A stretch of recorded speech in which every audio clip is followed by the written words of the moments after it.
In today's video, I'm going to teach you how to enable Copilot in Outlook. By the end of this quick guide, you'll have this handy feature up and running in just 5 minutes. Let's jump right in. First things first, you'll need to open Outlook. If you haven't already found the desktop app or the web version, go ahead and do that. Once Outlook is open, you'll want to navigate to the top menu where you'll see a range of options. Click on the File menu, which you can typically find in the upper left corner of the window.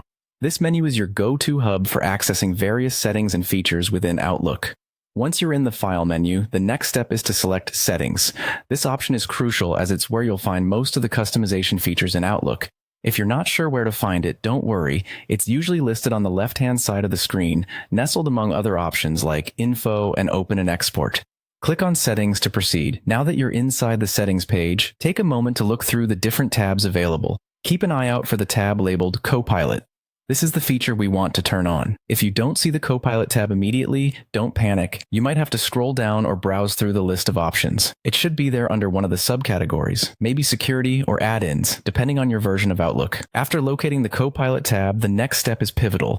You'll need to find the option that says Enable Copilot or something similar.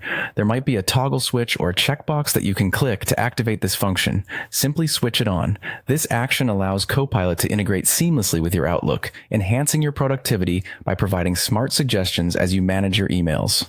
With Copilot now enabled, the final step is to restart Outlook. This is one of those necessary actions that ensures any new changes take effect properly. Close the application completely and then open it again. This restart allows Outlook to refresh and apply the new settings you've configured. And there you have it. Copilot is now active in your Outlook, ready to assist you with more efficient email management. Remember, the next time you open your Outlook, it should run smoother and smarter thanks to Copilot. If you ever run into trouble or need to disable it, simply revisit these steps and make the necessary adjustments in the settings menu. Thanks for watching, and enjoy a more streamlined email experience with Outlook and Copilot working together.